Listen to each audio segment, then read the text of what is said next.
Hi, everybody. Thanks for sitting down with me today to listen to this podcast. I appreciate it. I'm Tim Andersen, the Appraiser's Advocate. You can contact me at tim@theappraisersadvocate.com. And what is today's story from behind the mic? Well, we're going to talk about support, and we're going to talk about it from lack of support, really. So hang on to find out where this is going.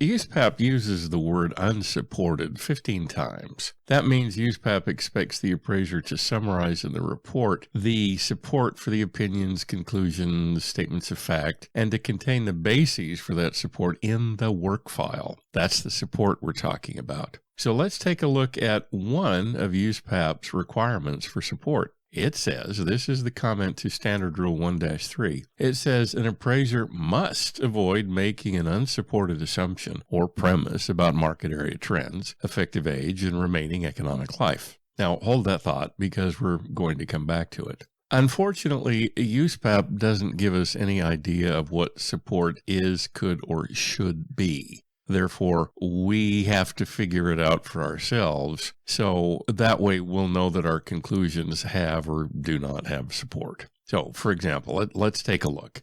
So how does an appraiser omit an approach to value credibly as well as support that omission credibly? Let's talk about omitting the income approach. Now, most appraisers do, quite frankly, so that's going to be common. The issue is not omitting the income approach. The issue is omitting the income approach persuasively and credibly so that it makes sense and it doesn't look like we just got lazy and left something out. Now, there are two problems to overcome with this omission. That the property owner does not currently rent the subject doesn't mean the income approach does not apply. All you need to do is stick a for lease sign in the front yard. It merely means that for whatever reason, the property owner chooses not to rent to a tenant, thus chooses to derive no rental income from the property. The second is that a statement in the report to this effect is not an explanation of the process by which you reach the conclusion you could omit the analytics of the income approach, yet still provide the client with a credible value conclusion and a non-misleading appraisal report. To make that statement but have no support for it and to fail to explain all that is misleading, something we typically want to avoid.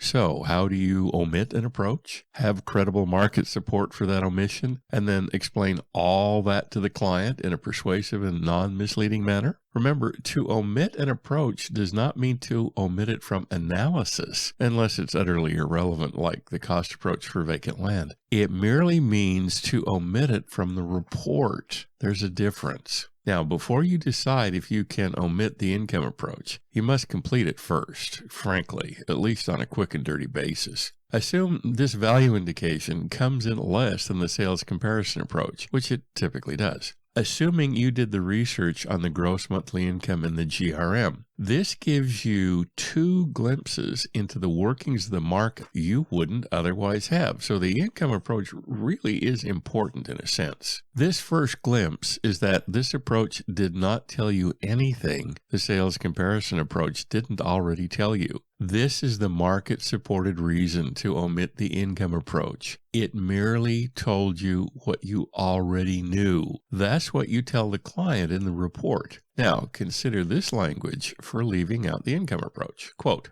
analysis of the subject via the income approach did not reveal anything the sales comparison approach did not already show. For this reason, it's not part of this report, nor does it merit any weight in the final value conclusion. All relevant income analytics are in the work file and here by reference, unquote. The second glimpse the income approach gives about the market has to do with highest and best use. This income approach typically comes in lower than the sales comparison approach. If it does, then it's clear the highest and best use of the improvements is not as an income property, but as your typical run-of-the-mill single-family residence. Include the results of this analysis in the highest and best use summary Uspap requires. This analytic alone supports the present improvements as the highest and best use as improved. How to explain this to the client? Let's go through that. Consider this statement, quote, "A comparison of the sales comparison approach with the income approach shows the sales comparison approach to indicate a higher value.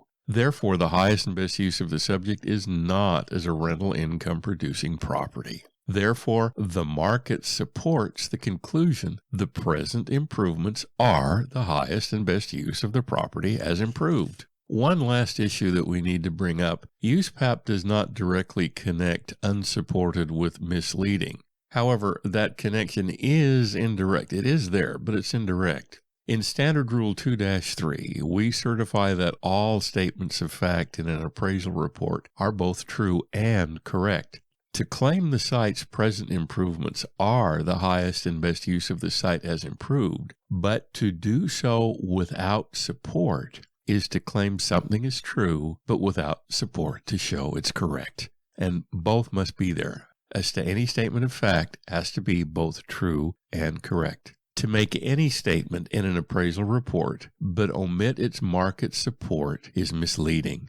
That is because the statement gives the client reason to conclude we can support that statement with market data. If we can't, then to make it is to mislead the client into thinking that we have that support.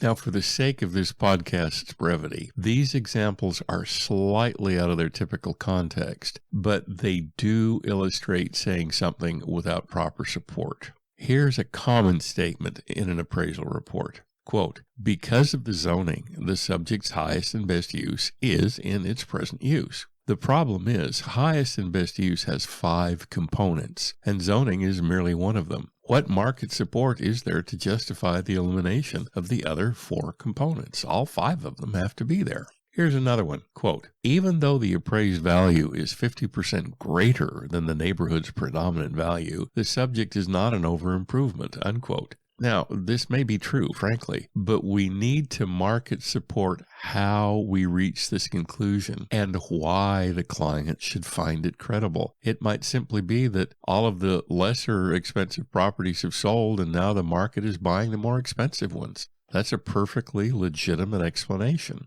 Here's one. "I don't make adjustments for GLA differences of less than 100 square feet. Okay, how would we adjust for a GLA difference of 101 square feet? Why? How do we market support that distinction?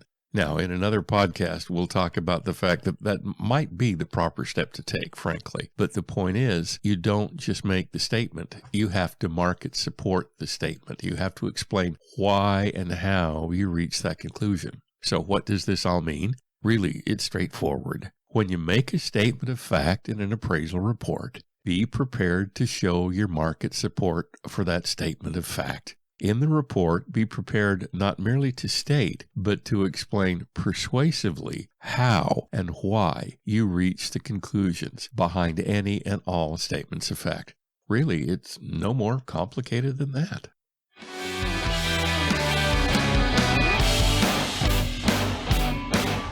This is Tim Andersen. Thank you for being with me today. I appreciate it. It's always an honor to sit down with you for these podcasts. If I can ever be of service to you, please get in touch with me, Tim at theappraisersadvocate.com.